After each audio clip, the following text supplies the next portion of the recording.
Good morning. My name is Natasha Scruggs. As the National Director of the U.S. End FGMC Network, I want to welcome you to our event. We're happy to host Fast Tracking SDG 5 by Ending Female Genital Mutilation and Cutting in honor of the International Day of the Girl, and as a means to raise awareness and foster important dialogue around ending the harmful practice of FGMC. The U.S.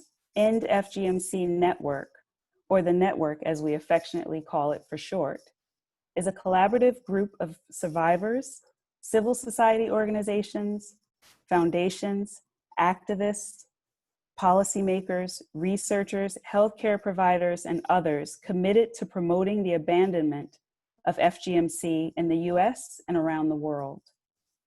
One of our most recent accomplishments is having published the Global Platform for Action to End FGMC in May 2020.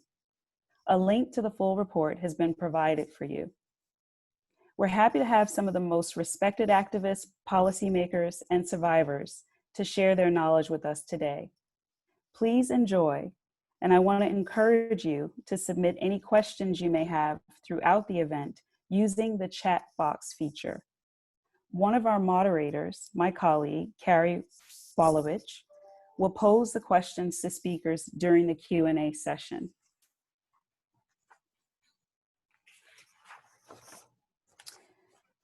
Although Congresswoman Carolyn Maloney was unable to join us live today, we're lucky to have a pre-recorded comment to share on her behalf.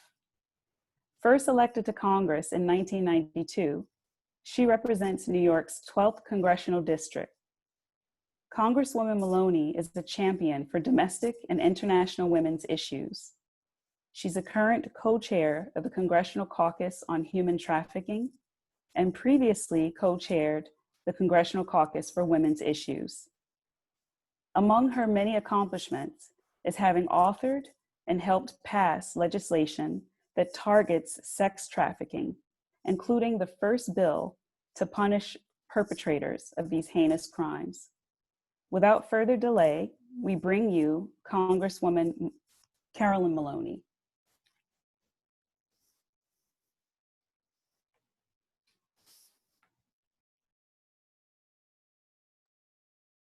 I'm Congresswoman Carolyn Maloney, and I represent parts of Manhattan, Brooklyn, and Queens in the House of Representatives. I want to thank the U.S. FGMC Network for your relentless advocacy on behalf of women and girls and holding us all accountable for their safety and well-being. Violence against women in any form has always been a critically important issue to me, and I'm so encouraged by the work of this network of survivors and advocates. On October 11th, we commemorated the International Day of the Girl. As we celebrate girls around the world who are breaking boundaries and barriers by asserting their power as change makers, we must join in their fight as they demand to live free from gender-based violence and harmful practices, including female genital mutilation. Female genital mutilation, or FGMC, is now internationally recognized as a gross violation of human rights, a form of violence against women and girls, a public health risk, and a manifestation of gender inequality. In the United States, we've had a federal law against FGM since 1996, a law that I worked on with former Congresswoman Patricia Schroeder. The first federal case under this law was brought just a few years ago in 2017. A medical doctor in Michigan was charged with cutting the genitalia of 7-year-old girls from several states. In 2018, a federal judge ruled the federal FGM law was unconstitutional because Congress lacked the power to regulate this behavior. Can you imagine that? The United States Constitution will not allow us to pass a law to protect American women and girls from this type of extreme assault on their bodies? Instead of going through with the appeal and defending the rights of girls, Trump's Department of Justice allowed those charges to be dropped and is refusing to enforce the law against FGM until Congress amends it. While the House of Representatives sought to defend Congress's power to pass this law, the appeals court would not allow us to do so. The remaining charges against the doctor were dismissed in March. Meanwhile, too many girls across the country remain unprotected. The fact that this administration will not defend its own anti-FGM law and protect vulnerable women and girls is indefensible. Last month, the House of Representatives unanimously passed the bipartisan Stop FGM Act of 2020. We are waiting for the Senate to do the same. Thankfully, advocates across the country have taken matters into their own hands and have been working on local laws to protect girls. 39 states, including my home state of New York, now have laws against FGMC. But this is not enough. Due to the nature of FGMC, it is extremely important that we have both federal and state laws. We need our Constitution to allow passage of important laws like this law on FGMC. It's outrageous that it doesn't. This is one of the reasons we need the Equal Rights Amendment. The Equal Rights Amendment states, and I quote, "Equality of rights under the law shall not be denied or abridged by the United States or by any state on account of sex," end quote. The ERA would give Congress the power to enforce gender equality through appropriate legislation like robust laws protecting girls from FGM. I'm proud to report that over the last 3 years, we finally got the final 3 states needed to ratify the ERA. Nevada in 2017, Illinois in 2018, and Virginia in 2020. But the fight is not over. The attorneys general from these 3 states are currently in court to compel the National Archivist to publish the constitutional amendment, since he has failed to do so. We need the ERA, and it has never been more clear. The Trump administration's decision not to protect women and girls from FGMC illustrates not only its unwillingness to fight for women's rights, but also exposes large loopholes in our Constitution that allow for women's rights to be chipped away far too easily.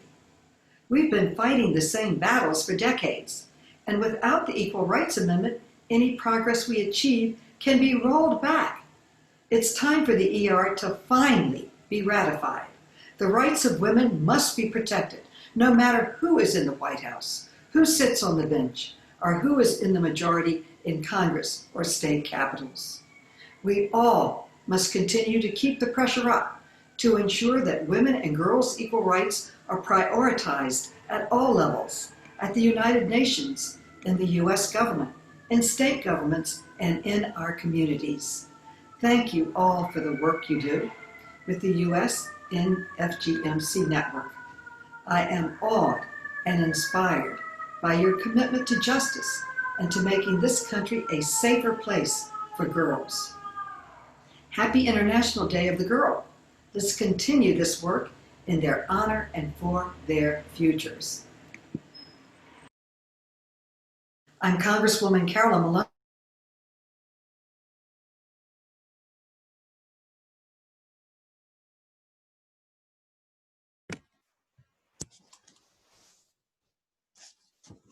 Great. Hello, everybody. My name is Maria Tahir.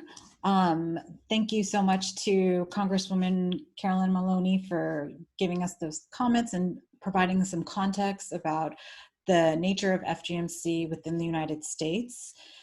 Just to introduce myself a little bit, I am on the steering committee for the US End FGMC network and will be your moderator for today's panel. And I've worked in the anti-gender violence field for over a decade in research, policy, program development, and direct service.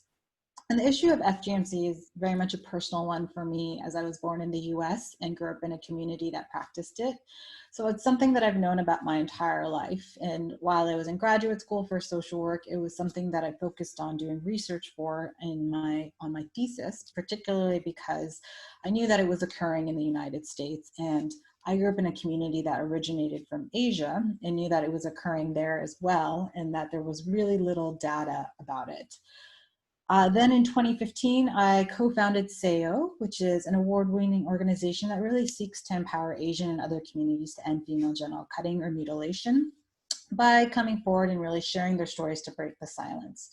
So that's a little bit about me, but I'm very excited to be here today and to be your moderator for this panel in which we're going to further discuss the issue of FGMC globally.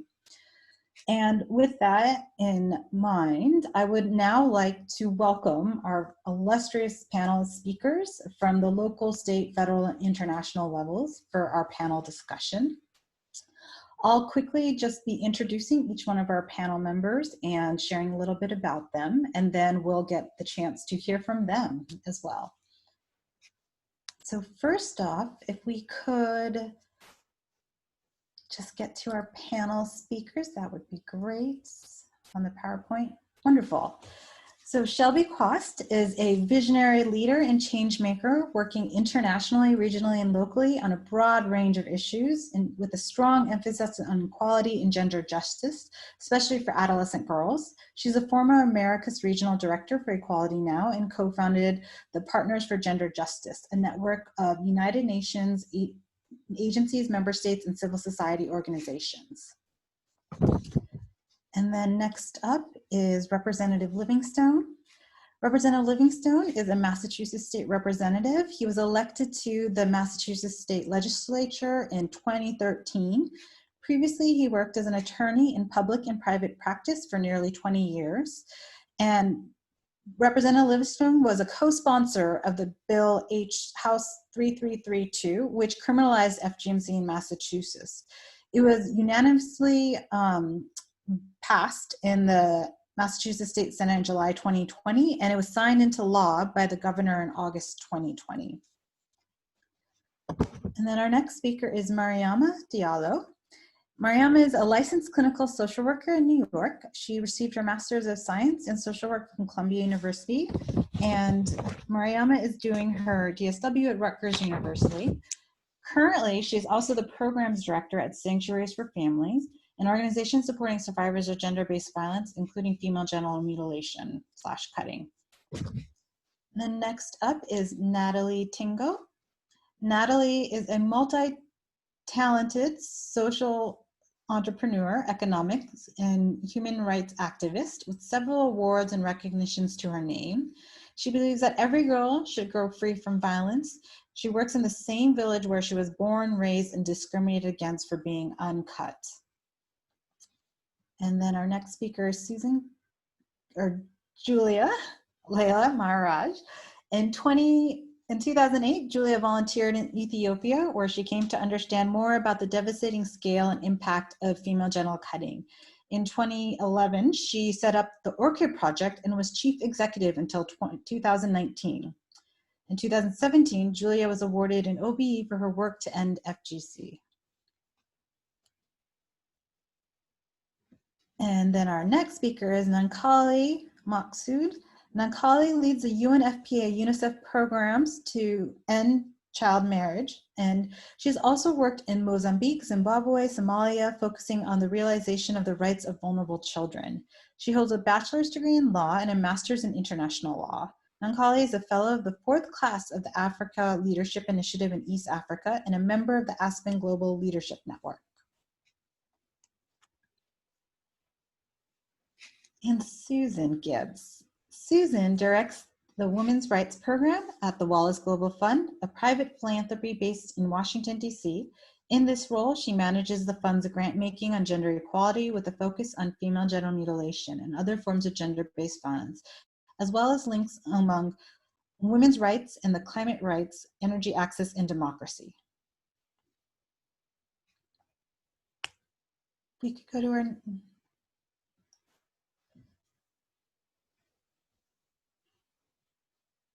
Wonderful. Next up is Nafissatou Diop.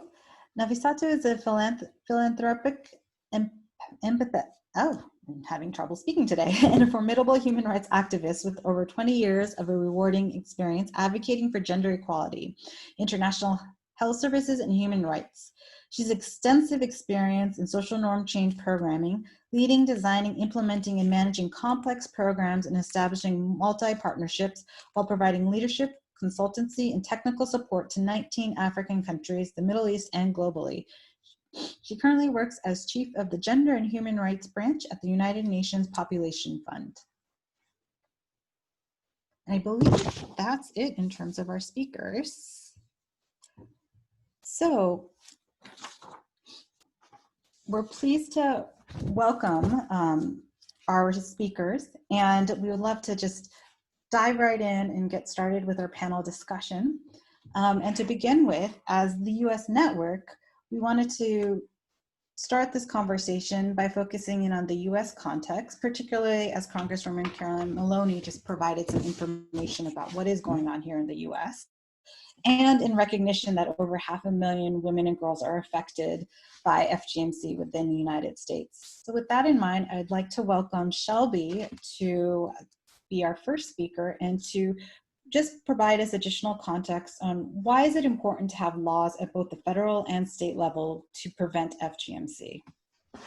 Hey, Maria, thank you for that. So as a human rights attorney, I just want to start by saying, when we think of the law, a lot of people think about prosecution and punishment, but really that's just a small portion of the law. So much of it is about education, about prevention, about people understanding what their responsibility is to implement the law.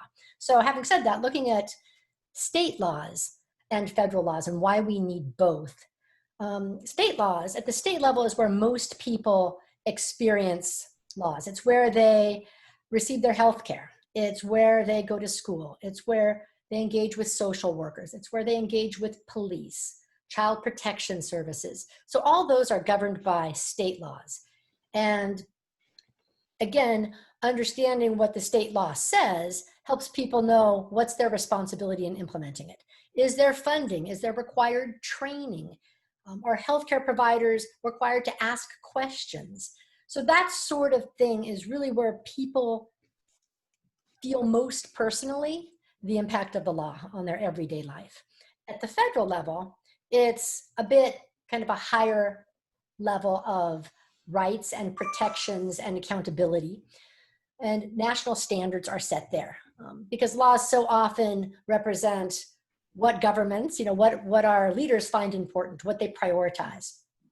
So at the federal level, the Health and Human Services, for example, they have a child protection unit, and they could be raising FGMC and issues of who's at risk, what can they do, how can they set standards in the trainings that they do, which engage many of those throughout all of the states.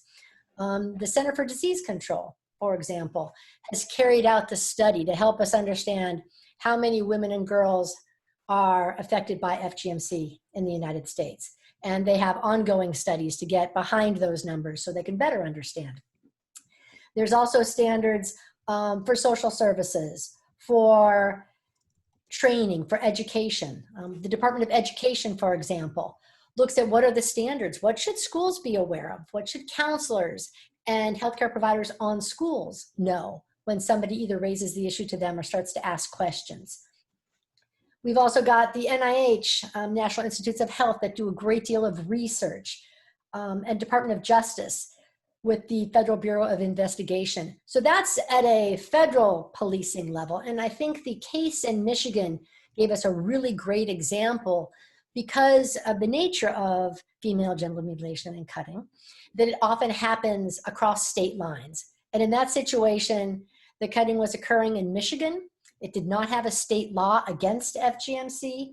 And because there was a federal law, the FBI was able to put all of its resources behind it, do research through the various states where they saw this occurring, and be able to look at just how large the issue was and put their resources behind it, whereas an individual state really can't do that as effectively. So in order to hold people accountable and ensure that individuals have more than one option, because as Representative Maloney mentioned, not all states have laws, although I'm thrilled to hear about new states that have just implemented laws, and that we need to make sure that we are doing it at both the federal level, the state level, and that we're having budgeting and accountability at both federal and state level, and that people, the different organizations and agencies and individuals know it's their job to implement the law, not just for prosecution and punishment, but education, prevention. So I think that probably gives you a good overview of the difference between the two and why we need them both. Great. Thank you so much, Shelby, for that information. So just moving on a little bit to state laws. Representative Livingstone, I'd like to invite you to respond to this next question. Could you tell us a little bit more what you feel some of the opportunities and challenges are for passing and implementing anti-FGMC legislation in specific, since Massachusetts was successful in doing so? Could you tell us about your experiences in passing that legislation, that the opportunities and the challenges that had to be navigated? Yeah, well, thank you, and thank you for hosting, holding this discussion. It was, this wasn't an issue that I was very familiar with until, Maria, you and some members of the Massachusetts Women Bar Association came and talked to me about it. And I think the first piece was just educating members of the legislature about a practice that was happening, and then using the example of the Michigan case to show that it was happening in the United States and could be happening in Massachusetts. Michigan state officials didn't think they had any issues until the FBI did the intensive investigation it did that led to that Michigan case. I think one of the other, it was disappointing that Representative Maloney mentioned that the federal courts had struck down the federal law, but that was actually helpful to pass the state law in that it showed that there was a gap that needed to be filled by the state of Massachusetts. Some other issues that came along the way were whether there was a need for this specific law.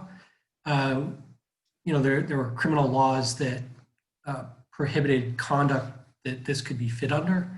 And I think the argument that there are a number of criminal laws in Massachusetts that arguably fall under general laws like assault and battery with a dangerous weapon, where we've gone out of our way to say this specific conduct merits its own law, and we should condemn that as a legislature. And I think that last argument was very helpful, showing the various laws in Massachusetts that where we had done that, and that this conduct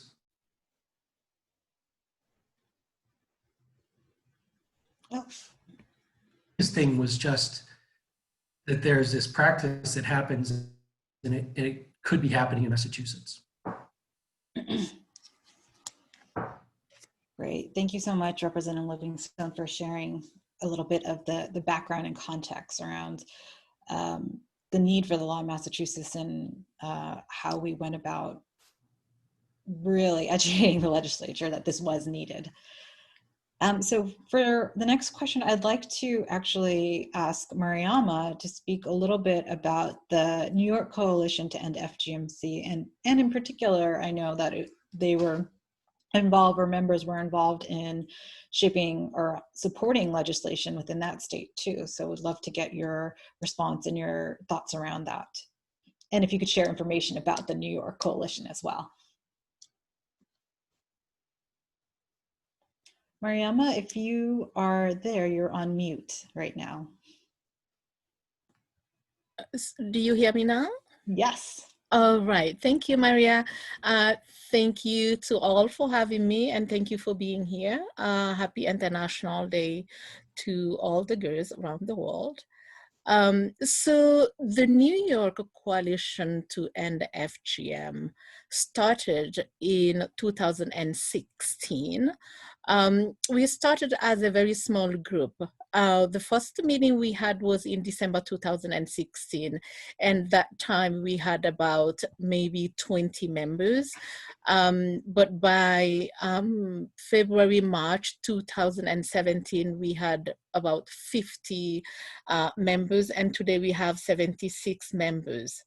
So the coalition is a multidisciplinary group of people who wanted to do something about FGM, work on FGM, support survivors, do advocacy to pass policies and laws that can better protect girls who are at risk. So the members are really from very different sectors. We have teachers, social workers, lawyers, we have OBGYNs, we have survivors of FGM among the members, we have, community-based organizations, as well as city agencies like ACS, Administration for Children's Services. We have individuals from the Mayor's Office to End Domestic and Gender-Based Violence, people from the Department of Health, NYPD, but also we have people from the federal government, federal agencies like Homeland Security, Investigation, and FBI. So it's very diverse. And the goal, as I said, it was really to explore and talk about the scope of FGM and how can we focus on New York, because, as you know, I think someone said that on this panel, in 1996, it was criminalized at the federal level, and New York followed that example and criminalized it, I think, in 1997 in New York. And again, when vacation cutting was criminalized at the federal level in 2013, again, New York, took that great example to criminalize vacation cutting. At the same time, amend the public health law in New York that include outreach and education for New York. So just to go back a little around the coalition, because we had so many goals, we had so many work we needed to do to respond to the need of survivors in New York, we divided the members into different committees. We started with 5 committees. We had a committee on coalition building that was in charge of contacting, agencies, organizations, and individuals who wanted to join. And we had the outreach education committee that was, providing extensive trainings within New York City. And we had the training toolkit committee, which was in charge of developing the training toolkit that the outreach and education committee was using to train individuals in the community. That training toolkit was finalized, I think, maybe 3 years ago, and it has been, used by some of the coalition members to hold the trainings in the community. And we have also the law enforcement committee, which has been very successful. I think 2 agents from Homeland Security went to the UK years ago when we started the coalition to see how the UK was implementing and enforcing laws and preventing cases not only from happening in the UK, but also sending children outside of these countries for the purpose of FGM, which was the reason why vacation cutting also was passed in the United States. It was to protect the group of girls who are at risk, but even if it was not happening here in the United States, these girls have been, taken outside of the United States for the purpose of FGM. So when the 2 agents from Homeland Security came back from the UK, they are members of the coalition, and we again got together. We came up with some, training ideas on how they can train other agents to start some campaign in New York to prevent girls from being taken outside of the United States for the purpose of FGM. So we did some campaign at JFK Airport where we screen, people who were traveling, leaving the United States, just as preventive information, and talking with families, giving them, information in case they leave the United States, if something happened, what the safety plan they could follow, but also educating the, population, the people who are traveling, on the fact that FGM is a crime in the United States.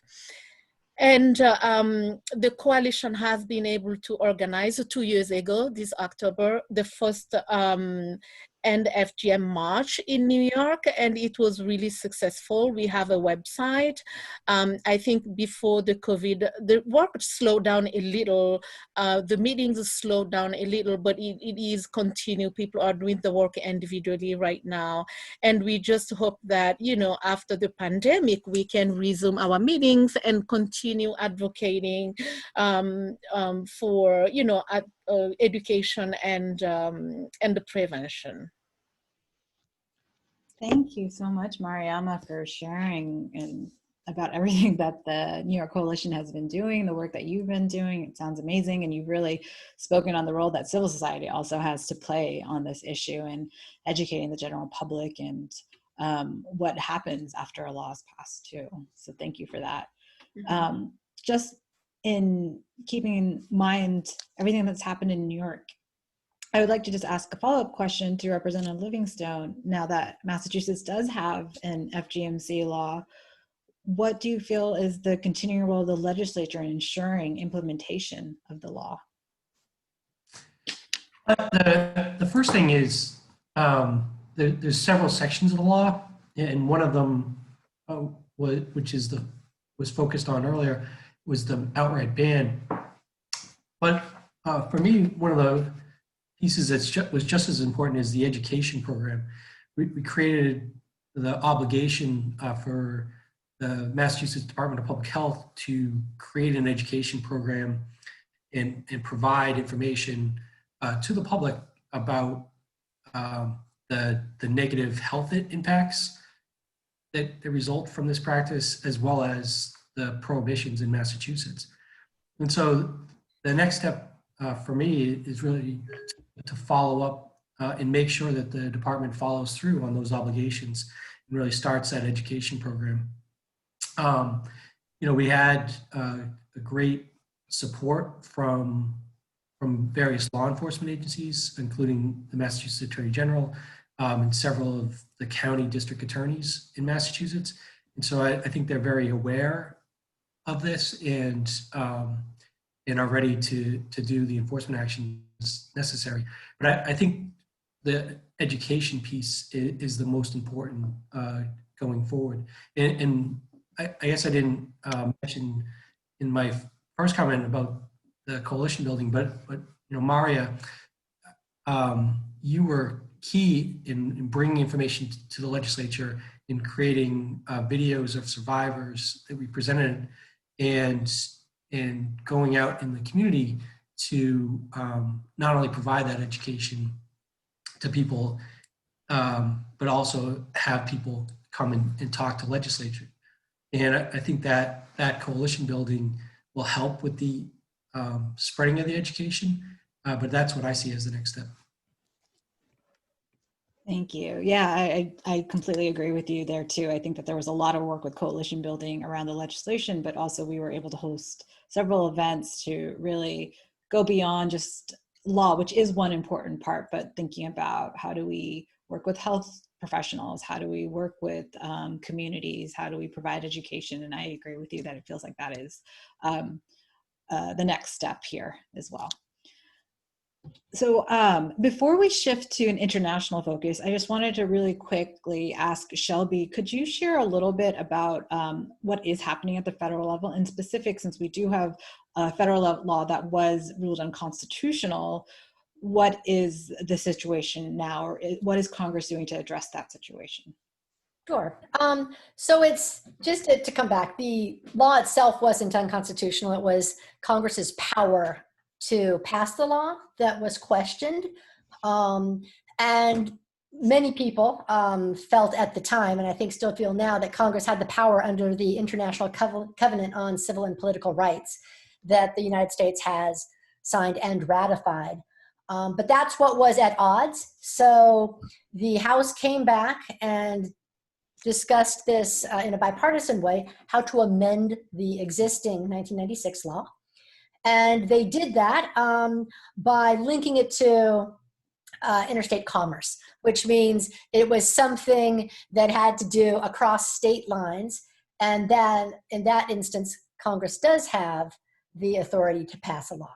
So they made that connection about FGMC having connectivity to interstate commerce. And then they also added to the law to make it stronger about who exactly is liable under this law. It has a definition that now reflects the international definition of FGMC and the World Health Organization definition. And it also has a reporting component to it that requires different agencies to report to Congress on what they're doing to implement the law. And so I think it's a stronger law with the amendments. It narrows it a bit because it has to have interstate commerce, which means for states that don't have laws, and there is, and the FGMC, that practice is happening within a state without a state law, the federal government has difficulty coming in. But that's not been tested. But as I said, it was passed unanimously in the House of Representatives. It's been sent over to the Committee on the Judiciary at the Senate, which, as many of us know, is probably quite busy at the moment, but we're still hoping that they will bring this to a vote and it will be approved like it was in the House unanimously. There has been engagement already, and the Department of Justice has already said that they support this law, or the amendment to the law, and that they would be implementing that once it gets passed. So we're hoping that during this term that it will be passed before January by the Senate and will be signed into law. But we still have one more step to go, and that is getting it through the Senate. Great, I'm crossing my fingers for that too. Well, thank you for sharing. Thank you to all of our speakers who have spoken so far. We want to now just shift to an international level. And really at the international level, the importance of ending FGMC is recognized within goal number 5 of the UN Sustainable Development Goals, which is dedicated to achieving gender equality. In particular, Target 5.3 under this goal requires that all 193 countries that signed on to the SDGs are required to take action to eliminate all harmful practices such as child, early, and forced marriage and female genital mutilation cutting by 2030. So with this in mind, the next set of questions that I'd like to ask really revolve around this particular goal in Target 5.3 in specific. And to begin, I would like to ask both Nafissatou and Natalie, if you could tell us a little bit about why do you find it notable that there is at the international level a standalone target to eliminate FGMC? And maybe we could start with Nafissatou, if you wouldn't mind speaking first.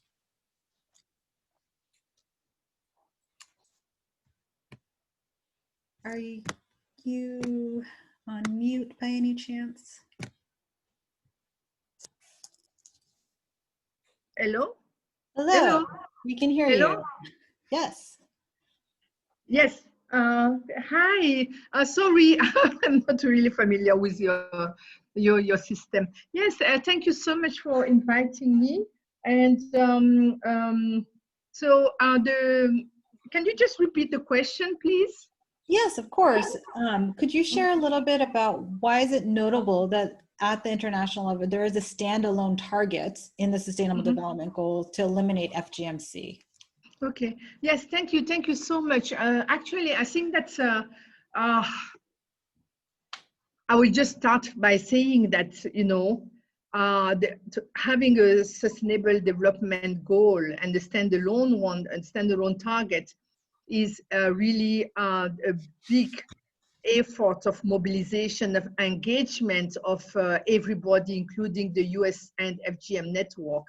And I think that we all together, you know, European and FGM network, US and FGM network, the United Nations program, and the UNFPA UNICEF joint program that I'm more familiar with, including the activists and everybody, has been able to really mobilize the international community on this issue. And I think that this is what we need first to recognize: the power of the mobilization, the power of speaking out, the power of being all together, unite under a same, you know, a vision and process. And I think that we need also to remember that previous to the SDG, we had the resolution on FGM that was passed in 2012. And that resolution actually opened the door to, you know, a very fantastic, you know, opportunity to position the issue of female genital mutilation into the Sustainable Development Goal. The big issue that we face, of course, we're able to talk about the 200 million women and girls alive today that are, you know, having to live with the physical and psychological implication of female genital mutilation. The estimation that is growing, and for this year, the estimation is about 4.1 million girls at risk. And not to mention, of course, you know, some projections that we have done for COVID-19 and the pandemic, and the 2 million additional girls that may be at risk for the next 10 years. However, I think that the most important point that we can make here is that we, you know, we're challenged by a lot of member states to, you know, on having the female genital mutilation as a regional goal instead of being as a global goal. And why? Why? Because of the lack of data in other parts of the world.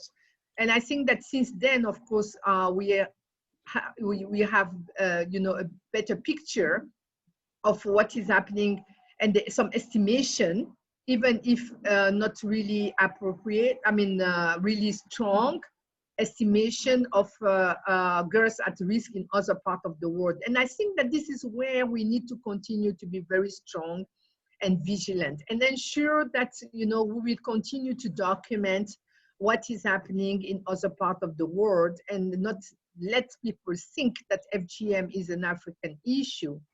And it's happening in Asia, we have seen. However, we need to ensure that we are getting more and more data and information in Asia by activists, by human rights, you know, national human rights institutions, etc., you know, that are going to help support really the, you know, the case that this is really a global issue. And while in African continent, there are regular prevalence rates surveys that are able to put some data behind it and numbers behind it, in other parts of the world, this is not the case. So I think that this is a huge opportunity that we do have. But having it in the as an SDG target is also, you know, and having it as a recognition that this is an urgency to engage governments, policy, laws, institutions, communities, activists, advocates, everybody to prioritize this issue and view it as part of a bigger goal, which is, of course, achieving gender equality. And I think that we do need to continue to make those cases, make the case about the data, make the case about the globality of this issue, even if not revealed by, you know, a strong evidence, but anecdotal by reporting, and make sure that we are phrasing the issue of FGM within the gender equality agenda, which is a broader agenda that we are looking for. Thank you. Thank you so much for sharing and for addressing that FGMC is a global issue as well. I think that's really important, particularly keeping in mind the goal of or target 5.3 on this issue. I'd like to welcome Natalie now to respond to that quick question, particularly coming from a advocate perspective too. Could you tell us a little bit more about why you feel it's particularly notable that there is this standalone target for FGMC? Thank you very much. And I'm really honored to be here today. Thank you so much for inviting me to this space.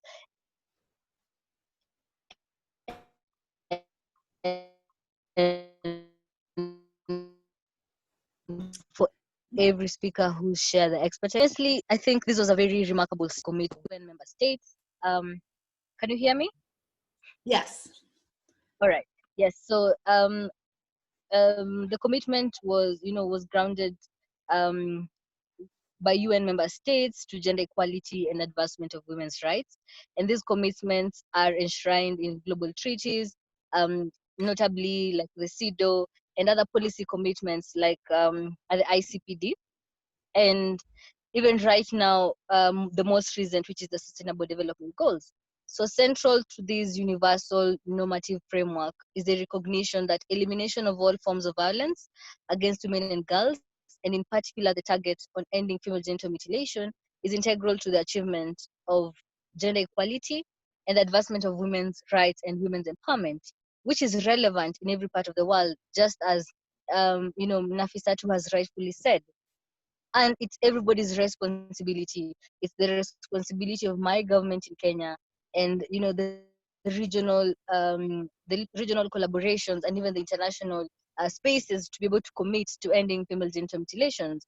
And it also pertains to every single policy area. For example, just recently, our Kenyan government, through our president, has given a directive to end female genital mutilation in Kenya by 2022.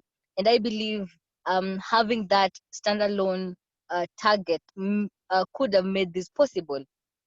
But also looking ahead to the post-2015 Sustainable Development Framework, there's still need for a comprehensive approach to tackle female genital mutilation globally.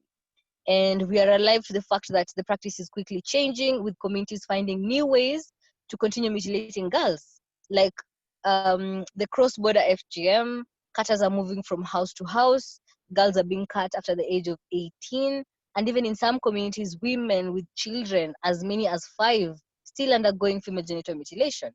And even right now, we are currently witnessing mass mutilation of girls, in my community of Kuria, and the constant lack of support structures for girls who are at risk of FGM and the survivors as well. So what I think should be done to truly be transformative, our approach to ending female genital mutilation should be universal. It should address the structural foundations of gender inequality, and including the 3 dimensions of sustainable development. So in terms of social, economic, and environmental, and should ensure accountability, again, just as rightfully Nafissatou said, through robust monitoring frameworks and timely and reliable statistics. Thank you so much. Thank you so much, Natalie, for your thoughts. I couldn't agree with you more about taking a universal approach as well to this issue. I did see in the chat box that I believe Shelby might have shared it. Thank you, Shelby. But I just wanted to let everyone know that there was a report released in March 2020 by the US End FGMC Network in partnership with Equality Now and the End FGM European Network, really recognizing that FGMC is happening globally and reported in 92 countries. A global call to action, I believe. We can share that link with all the panelists too in a follow-up email. And with that in mind, and what our previous speakers have been sharing with us, I wanted to invite our next speaker, Julia. Could you tell us a little bit more, now that it has been 5 years since the Sustainable Development Goals were adopted? We've heard a little bit about some of the challenges that are occurring, and Natalie mentioned about what's happening on the ground in terms of girls being at risk, but where do you feel we are in regards to achieving goal number 5 by 2030? What challenges are you seeing? Even I think recognizing also the pandemic, and we're hearing reports about unfortunately increased girls at risk for FGMC. So it would be great to have your thoughts around where we are in terms of achieving this goal by the target date of 2030. Thank you so much, Mario, and thanks everyone for being here today to talk about this important topic. We're 5 years in to the SDGs, and you know, as ever, I think there's a glass half empty story and there's a glass half full. And I think I'll start with maybe the pragmatic glass half empty, which is, as you say, we're seeing the issues around the pandemic, we're dealing with restrictions, we're dealing with the shadow pandemic, as we know, around GBV. My colleagues will kindly share, if you don't mind, the report we just did on how COVID is affecting work on ending FGC in the communities that we're supporting. And some of those findings are really alarming in terms of rolling back the progress that is being made. And particularly around how and where a girl's agency is able to be seen and she is able to be present. So we're dealing with COVID. We are also, as many of us know, looking at an issue where population growth alone could erode the progress that's being made in terms of cutting. I think also from the slightly glass half empty side is, you know, in spite of the progress, we are still dealing with the taboo of the social norm. So we're still dealing with the rural communities where the last mile we're not able to access, girls were not able to access families. And we still have a mountain to climb in terms of who we are attracting towards this indicator and target. And I think it's important to remember this is a voluntary indicator that people will report on. And how many of our 193 governments are either already collecting data on FGMC or thinking, that's a really easy one. If they're not doing DHS and mix already, it's a really hard ask. Let me switch really quickly to the glass half full, which is that we know more and more girls are able to know more about their rights and their agency. We know that many of our colleagues around the world in civil society are working in incredible youth networks. They're coming together. Their voices are being much more visible. We again know from the global Platform for Action, which is now in across 4 continents with 71 organizations coming together, that unlike ever before, we're beginning to see more and more coalitions of everybody coming together. We've got more donors interested. We've got national governments. Natalie mentioned Kenya. We also know Ethiopia have set a strong target. And as Nafi pointed to, unleashing this Asia powerhouse is going to be so important. We're really delighted to be part of the Asian network to end FGMC. And I think we saw when Indonesia came into the figures and when the Maldives came into the figures, just how important a signifier that was, both in terms of what's working to end the practice, but also bringing to prominence. And Mario, no one knows this better than you and the work you've done with SEO. So are we on track? We're 1/3 of the way through. We can really double down, and now is the time in 2020 to do that. Weirdly, COVID gives us remarkable opportunities to keep shining the light on this issue, but I'd better stop there, otherwise I'll talk too much. Thank you so much, Julia, for that insightful response, and really thinking about, I like how you framed it, looking at the glass half empty and half full, because I do think there are a lot of things that we've done in terms of making progress, but also a lot of challenges, things that we have to keep continuing to work on. So I'd like to invite our next speaker just to follow up on this, continuing this conversation.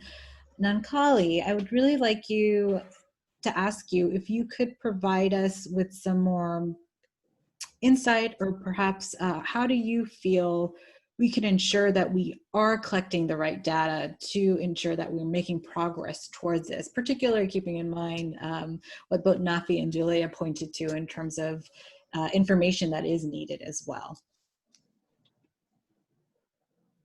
Thank you very much. Can you hear me? Yes, we can. Okay. All right. Thanks. I think it's a really important question to talk about the data that we need to be able to respond more effectively. But my reflection before we talk about, what additional information we require is there's really actually, in my respectful view, a lot of data that's already available. Mm-hmm. And my reflection is that what we have, we're not using at the moment. And there's been such a significant investment in terms of mix and DHS to get a lot of these national surveys in place. And the national surveys, not only give us, a national perspective, but even for some of the countries, break it down to provincial or district level as well. And what I see is that we're not using that data. For some of us, we've been so caught up in a narrative of saying that we don't have sufficient data to be able to effectively respond, that we're not taking the time to look at and to appreciate what is already there and use it to effectively adjust the programs that we have to ensure that we're working in the right places or implementing the right programs. So I'd really like for us, as we talk about data, to also have a reflection about what's already there and how we can already use that to be able to program much more effectively. Now, I'm also in total agreement with Nafi, the last two speakers, that yes, we do have an issue in terms of getting even more and more data and more refined data, especially when you're working at ground level, community level. We know now that there are certain specific nuances that we get within different communities, and we do want to be able to get a better understanding of what those nuances are, instead of treating, kind of national programs as they apply the same in every different context. There are countries as big as Ethiopia, as complex as Somalia, etc., who we do need to get a better, if we had a better view in terms of the specific community context and be able to design and respond better within those objectives. But that's true, and we do need to be able to invest in that so that we know what works better there and we design better. But I do just want to put out a plug that there is at the moment, quite a bit of data, and we're not spending as much time interrogating that and adjusting our programs to respond to that. Thank you very much. Thank you, Nankali. I think that's a very good point that you made in terms of that there is a lot of available data. Of course, there's more data to be collected, but it is important to also look at the data that has been collected and really think about what are the lessons learned, how can we adapt programming, even also thinking about how can we adapt programming in certain parts of the world, perhaps to other parts of the world, to address FGMC in those other contexts too. So I think that's an excellent point that you made. So I would like to shift a little bit to thinking about financing and funding, and particularly how do we support organizations, how do we support advocates, how do we support just the global community in addressing this issue from a financial standpoint. And with that, I would like to welcome Susan Gibbs to speak. And particularly, Susan, you've been working in the private philanthropy on this issue for some time. And could you tell us a little bit about trends that you're seeing? For instance, is there enough funding being deployed globally to support FGMC abandonment, particularly with grassroots groups? And if you could just maybe share with us just key challenges that you're seeing and opportunities. Sure. Sure, thank you. Yes, always glass half empty, glass half full. Thank you so much. And I'm so honored to represent the Wallace Global Fund on this panel. The fund was founded by Henry Wallace, who was the 33rd Vice President of the United States under Franklin Roosevelt. And he liked to say that, quote, the greatest remedy for fear is to stand up and fight for your rights. And his daughter-in-law, Gordie Wallace, really brought this fight to FGM. Beginning back in the 1970s, she partnered with African FGM activists when this issue was widely ignored. And she didn't believe in swooping in from the United States and saving African women. She believed in backing local leaders and communities in their pioneering work. And thankfully, this belief continues to guide the fund's approach today. So I'll just make a couple of points in response to your question. The first is that I think we are definitely not on track on the funding front to end FGM. The needs far outpace the available resources. The issue was under-resourced even before the coronavirus pandemic, and now the picture, I believe, is even more dire. As Julia just articulated so well, the pandemic has been a disaster for girls at risk of FGM. UNFPA estimates that global lockdowns will lead to an additional 2 million cases of FGM between now and 2030. So in part, donors are being stretched in so many different directions. They are contending with the dizzying array of intersecting crises that we all see playing out every day. And so that's certainly part of the problem. I should mention that the Wallace Global Fund and the World Bank has commissioned a kind of global mapping of the state of play in terms of FGM funding and activity. Unfortunately, it's not ready, but stay tuned for the next webinar in which we hope to share some of those conclusions. The final point I'll make on sort of the inadequacy of the donor response to FGM is that in general, and this isn't just about FGM, but there's that certainly on the private foundation side, there's a focus on grant dollars, but not enough attention on endowment dollars. So what we are seeing, thankfully, is that women rights activists, funds, investors are increasingly deploying investment capital as a tool to drive social change. And you're seeing this occur on gender-based violence more broadly, of course, and FGM is a subset of that. So there's a real opportunity there, as we saw with the campaign to divest from fossil fuels and invest in clean energy solutions and energy access. When foundations go beyond just grants and activate their endowments and their lobbying muscle, they're able to achieve much greater impact. The second point I'll make is, I guess that was more than one point, but the good news is that there are committed donors to FGM, as has already been mentioned, and there have been for a long time. Back in 2001, it's like, it's so long ago, the Wallace Global Fund and 5 other donors, USAID, WHO, UNICEF, the World Bank, and the Public Welfare Foundation, which unfortunately isn't active on FGM at this point, all came together to found the Donor Working Group on FGMC. And this donor working group remains active and is grappling with the current moment. And it's great because this donor working group is a space in which donors can play to their various strengths and styles. Private foundations are uniquely positioned to support advocacy and challenge governments if warranted, whereas major multilateral and bilateral donors are uniquely positioned to support global data generation, tracking, etc. So I guess the bottom line is that we only have a decade left to hit our SDG targets, as has already been mentioned. And we just simply can't operate as if it's business as usual. We have to think bigger and act bolder. And my last point is that of the resources being deployed to end FGM, far too few funds are going to the front lines, the grassroots activists, the young people pledging not to cut their daughters. From the very beginning, the Wallace Global Fund and others have been honored to support dynamic, creative, and innovative leaders working to end FGM.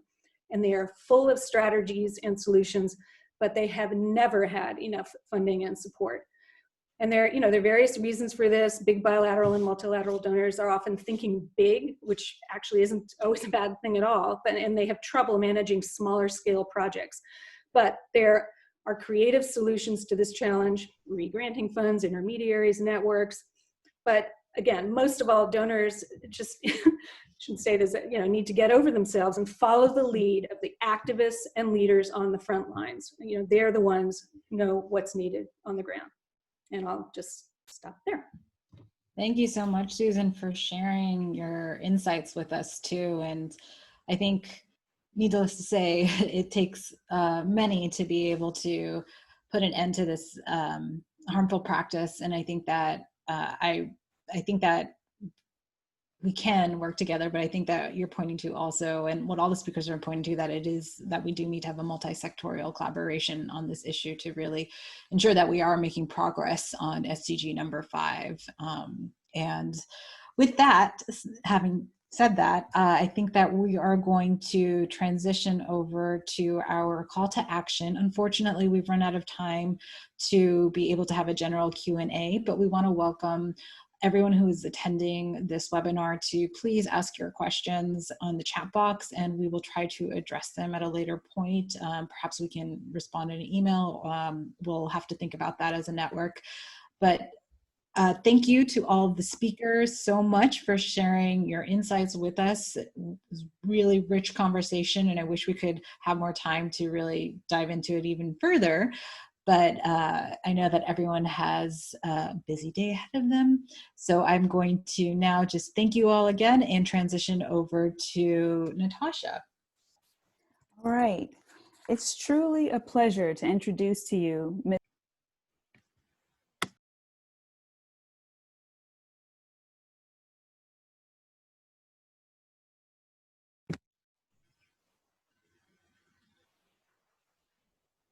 Hi, Natasha, are you still there? It's truly a pleasure to introduce to you Ms. Nonya Khedra, CEO and founder of SHIFA. SHIFA is dedicated to advocating against FGMC, and it does so by way of conducting educational advocacy workshops and a healing justice curriculum to break the stigma around addressing this harmful practice. Nonya immigrated from Egypt to the United States as a child and is currently a student at City College of New York. We're grateful to have her deliver the call to action for us today. Thank you so much, Natasha. I'm grateful to be here today. I'm really honored to deliver the call to action today. The US and FGMC network calls for us here today to unite forces and call for urgent action to accelerate ending FGMC by 2030. FGMC is a violation of the human rights of women and girls and must be ended in all its forms. We need to make FGMC a global priority in the same way the global community responded to other global epidemics, such as HIV and AIDS. Our shared goal to ending FGMC will not be achieved without mainstreaming our interventions into the broader gender-based violence, health, and development programming model. We share a vision of a world free from female genital mutilation or cutting, and will work in partnership with each other, all communities, governments, donors, multilateral bodies, and others to end the practice by 2030 in line with the Sustainable Development Goals. Our communities, such as women and girls, men and boys, traditional and religious leaders, and health workers must be mobilized and empowered at the grassroots level if we are to end FGMC.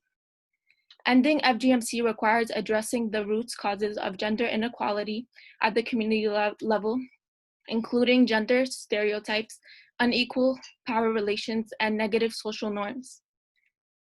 We must fill the knowledge gap on FGMC survivor-specific needs, FGMC's impact on economic empowerment, and encourage behavioral change around emerging trends such as medicalization and lower age of cutting. We must utilize community-based participatory approaches within research efforts and ensure that research results and data are synthesized for communities to use. Additionally, we must create, test, and implement standardized universal indicators that are informed by context-specific measures and demand country-level reporting. More support is needed for survivors in various forms, including security and protection, targeted research, and resources to enable health and emotional well-being. We must enable the transformative power of survivors and survivor-led networks through support to connect with each other and other gender-based violence movements and capacity build. We need an integrated, intersectional approach to ending FGMC, recognizing the connections with other forms of gender-based violence and linking with existing movements. We are committed to working with religious leaders, health workers, and governments to respond to adaptations of FGMC, such as medicalization, cross-border practices, and lowering the age at which FGMC is carried out. We call on all stakeholders to prioritize resources towards grassroots and community-led programs. Funds should be more flexible, sustainable, and accessible for communities. Capacity building should be provided as well as networks. Investment is needed in better research into what is working and what is not working to end FGMC. This research needs to be participatory and involve multiple stakeholders and should be made available and accessible. We are focused on coming together and working collaboratively to address existing gaps, identify the costs of FGMC, and what we need to do to end this practice globally. Thank you.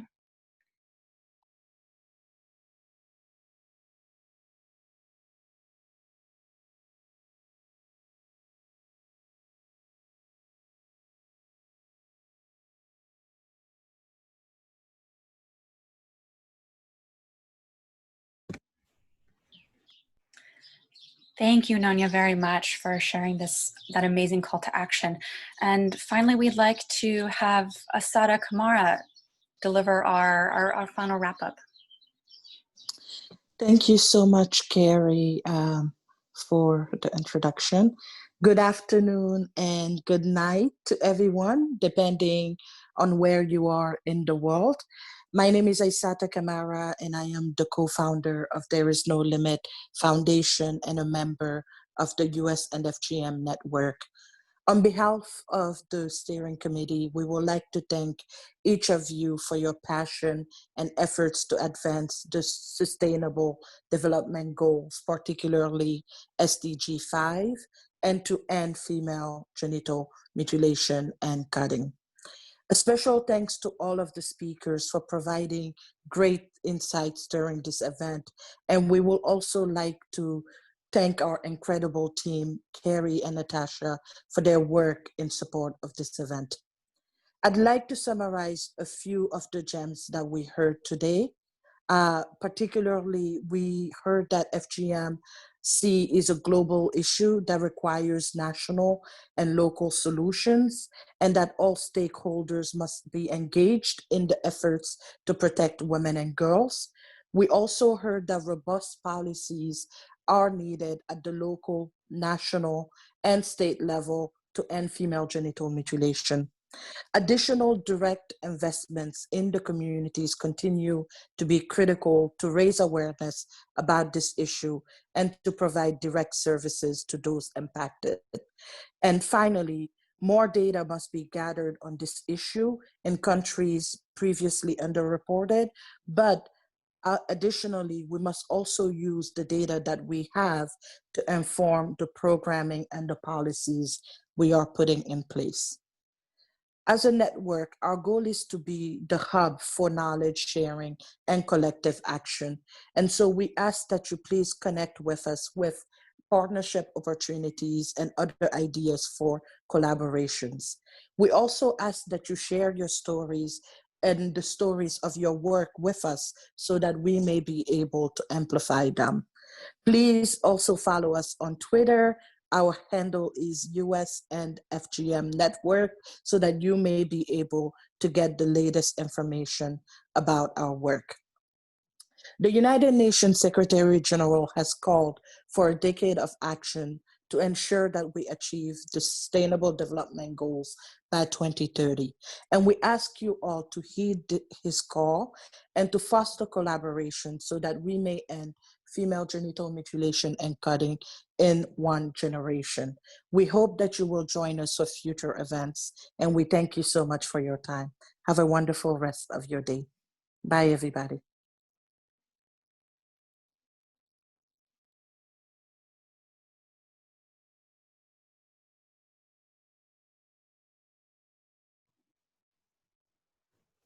Thank you so much to everyone for being with us today. On behalf of the US Network, thank you.